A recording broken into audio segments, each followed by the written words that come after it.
मैं राष्ट्रीय अध्यक्ष जनता ब्रिगेड पार्टी, जो कि एक अनुशासित पार्टी इस देश के सैनिकों द्वारा बनाई गई है और पूरे देश के लिए काम कर रही है। आने वाला वक्त दिल्ली के अंदर एमसीडी का चुनाव, मैं चाहूँगा कि जिस प्रकार से आज देश के अंदर एक नफरत की जो बयार बह रही है, वो उसके खिलाफ, जाति के खिलाफ, मजहब के खिलाफ, क्योंकि सैनिक हैं, सैनिक की कोई जात धर्म नहीं होती। सैनिक तो जब सीमा पर शहीद होता है, पूरे देश के लिए शहीद होता है। लेकिन बड़े दुर्भाग्य से जो 25-30 साल पहले हम समाज के अंदर एक वातावरण छोड़ के गए थे, प्यार मोहब्बत छोड़ के गए थे, एक भाईचारा छोड़ के गए थे, हम एक लंबी अवधि के बाद में जब वतन में वापसी लौटते हैं तो कहीं कहीं पाते कि बिल्कुल एकदम मानवता ना, तो कहीं कहीं हम लोगों ने विचार किया सैनिकों ने, और मुझे पूरा यकीन है इस देश में कोई भी प्राकृतिक आपदा आती है, भूकंप हो, बाढ़ हो, दंगा हो, आग लग जाए या कोई अन्य आतंकवादी घटना हो जाती है, और जहाँ पर सरकार की सारी मशीनरी फेल हो जाती है, फ्लॉप हो जाती है, अंतिम विकल्प सेना बस्ती से। आज देश की राजनीति में आप सारे प्रबुद्ध लोग हैं, बुद्धिजीवी लोग हैं,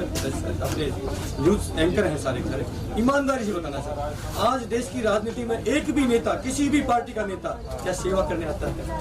इस राजनीति का व्यापारीकरण कर दिया देश के अंदर, एक बिजनेस बना दिया है। मैं तो कहना चाहूंगा सारे देश के नेताओं से, सारे देश के आकाओं से, हे नेताओं, ये राजनीति का जो प्लेटफॉर्म है, ये सेवा का प्लेटफॉर्म होता है। पहले के वक्त में अच्छे स्कॉलर्स जो लोग होते थे, अच्छे समाज सेवी होते थे, वो देश की सेवा इस राजनीति में आते थे। आज टोटली डकैत आने लगे, गुंडे मवाली आने लगे, तो कहीं न कहीं आज देश के लोगों को सोचना पड़ेगा। मैं एक सैनिक हूँ, मैं इससे ज्यादा कुछ नहीं कहूँगा, समय की कमी है, इतना ही कहूँगा, इस देश को बचाने के लिए हमारी आत्माएं तड़प रही। आपको अगर लगे कि सच्चे मन से हम लोग हैं और हमारे अंदर कोई नौटंकी नहीं है, कोई हमारे अंदर चालाकी नहीं है, कोई शातिरता नहीं है, तो शायद मैं आप लोगों से, मैं दिल्ली के लोगों से अपील करता हूं कि प्रलोभन में मत आइए। फ्री की चीजें आपको बर्बाद करती हैं। कोई भी व्यक्ति फ्री में बोलते बहेली आएगा, जाल बिछाएगा, दाना फेंकेगा, मुर्गियों तो चिड़िया को फंसाएगा। आज फ्री के लालच में कोई चीज, फ्री की चीज आपको देने वाला आता है तो समझ जाइए वो डाकू आ गया आपको लूटने वाला। मेरी प्रार्थना है साहब, मैं सैनिक हूँ, मैं किसान का बेटा हूँ और खून पसीने की कमाई पर विश्वास रखते हैं। दिल्ली में आगामी एमसीडी चुनाव है जी,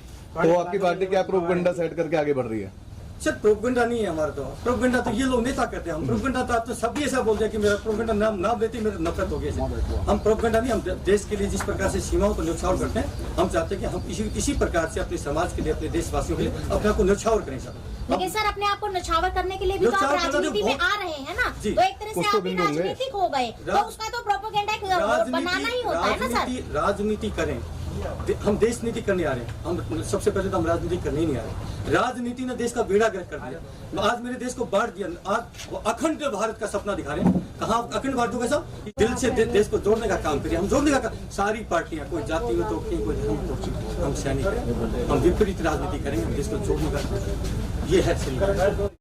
चुनाव हुए हैं 5 राज्यों में, और उस चुनाव के दौरान जो गतिविधियां हम लोगों ने देखी, उसको देखने से हमें ऐसा महसूस हो रहा है कि भारतवर्ष की जो युवा पीढ़ी है वो कहीं नशे के चक्कर में, नशे के दौर में फंस चुकी है, और इससे आगे जो युवा भारत जो कहलाने वाला था वो युवा भारत नहीं रह पाएगा।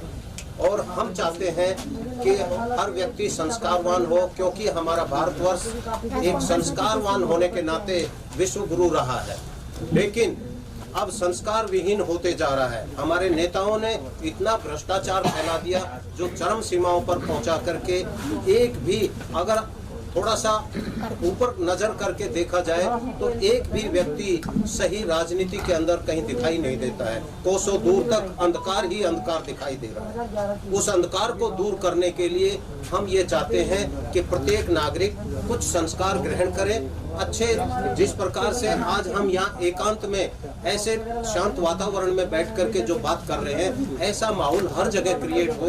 तय करना चाहता हूँ ये मद्यपान को त्याग करके और अच्छे संस्कार ग्रहण करें और इस स्वच्छ राजनीति को बनाएं, क्योंकि राजनेता इसमें ऊपर चढ़ करके भगत सिंह और राजगुरु सुखदेव के नाम से ये राजनीति में आते हैं और उनका सपना दिखाते हैं, बोला हम शहीदों के सपनों का भारत बनाएंगे। राजनीति में आना मजबूरी है। हमारा संविधान ऐसा है कि अगर देश में कोई भी बदलाव आपको अगर करना है, छोटा सा भी, तो बिना राजनीति के नहीं हो सकता। एग्जाम्पल में आप गाँव की बात करें या शहर की, गांव में आपको छोटा सा भी अगर एक काम कराना है तो आपको प्रधान के पास जाना है, और शहर में कोई भी काम कराना है तो आपको कम से कम पार्षद के पास जाना है। And both are elected not selected. It means उनको इलेक्शन लड़ना पड़ेगा, ये मजबूरी है। बार बार सवाल आता है कि आप भी राजनीति में आ रहे हैं। अरे नहीं आएंगे तो कर ही नहीं सकते, तो प्रॉब्लम है। अगर समाज सेवा से हो सकता तो तमाम संगठन है, लोगों ने जिंदगी लगा दी सेवा करते करते, लेकिन नहीं हो सकता। वो फिर किसी के द्वारा जाते हैं और वहां से मांग के दूसरी मदद करते हैं। क्या ये संभव है? किसी से मांग के किसी की मदद करना, ये नहीं हो सकता। पूरे सिस्टम को हम दिल्ली में बात करें, स्टेट में पार्टी दूसरी है, तो निगम में आप किसी तीसरे को मौका दीजिए ना। 7 साल से स्टेट गवर्नमेंट ही चल रही ना, ऐसा नहीं कि निगम में आपके पार्षद नहीं है। एक भी वार्ड, एक भी विधानसभा बता दीजिए कि हाँ ये मैंने निगम में सही कर दिया हो।